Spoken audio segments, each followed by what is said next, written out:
The truck thermometer matched the outdoor temperature at 96 degrees. We are on our way pulling a Coachman Apex Ultralight 215 RBK behind a 150 pickup from Tampa to Cape Canaveral for a rocket launch and some cool Atlantic beach time. It's mid-July in Florida. Nobody would accuse us of excess sanity. We poked along I-4 closer to the double nickel than the usual 60 mile an hour. All gauges remained within limits, and the stops were longer than planned. Measured by a naked hand, the trailer tires were above body temperature, the hubs more so, but not overly so. The truck tires were noticeably cooler than the trailer tires. Our rest stop planned included lunch under a shaded picnic table. However, both of us preferred a slow Florida walk to the idling Ford truck with the air conditioning roaring. We arrived at our destination at Jetty Park just after the sun stole the shade.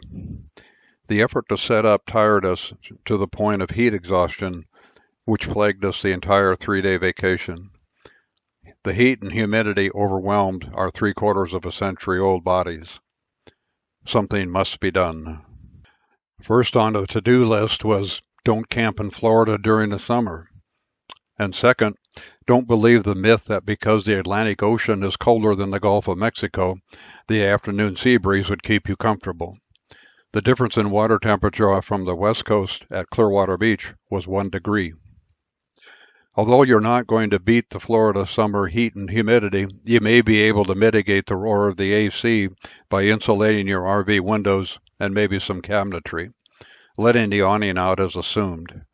A reasonable daytime interior goal of 80 degrees and a nighttime goal in the upper 70s is acceptable with an oscillating fan to encourage your cool air movement.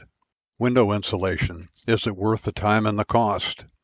A goal of window insulation is to reduce the RV temperature during travel so the air conditioner can cool the living space quickly and efficiently upon arrival. There's no money savings in this. The savings are relative comfort and maybe avoiding a hospitalization for heat exhaustion. Our highest recorded RV interior temperature in full sun, no window insulation, awning, or AC is 107 degrees. The camper is stored on a concrete driveway. Normal temperature on the west coast of Florida, Tampa Bay area, in July is 92 for a high and 79 for a low with 76% humidity. That yields a heat index of 108 to 110. Test results vary. Using a 101.3 degrees outside sun temperature yielded 96.6 inside without insulation or AC, a difference of about 4 degrees. The one cloudy day, partially insulated in the sun, 97.2, yielded an inside temperature of 75.9, a difference of 21.3 degrees. An exterior temperature of 102 degrees yielded an interior temperature with full insulation of 96.6 again, a difference of 5.4 degrees. Estimated temperature variance using the high of 107 degrees and the low of 96.6 gives a 10.4 degree difference, and that's without air conditioning or awning, but with insulation. The hottest area in the RV is the bathroom shower skylight, where the temperatures of 100 to 103 degrees were recorded, dropping to 83 degrees with insulation. A close second is the front bedroom window, not insulated at 102.2, dropping to 84 with insulation. Full insulation in sunny weather, no shade, no awning, is around 5 to 10 degrees cooler than before insulation.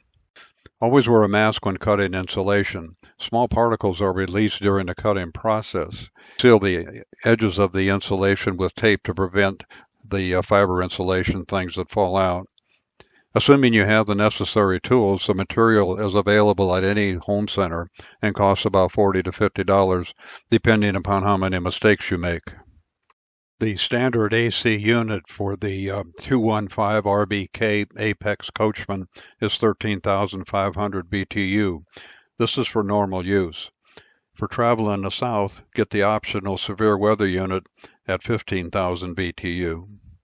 So yes, it's worth the money and the effort to insulate your windows. However, the easiest solution is don't camp in Florida in the summer. I canceled the rest of the remaining reservations, and I regret it already, but it's just too hot. Tools required to insulate your windows: a good pair of scissors, a 4-foot drywall square, a marking pen, high quality mask, painter's tape or duct tape for the edges, Velcro strip for the shower roof light, a lid for rounding corners if desired. Coffee can lid works real well for that.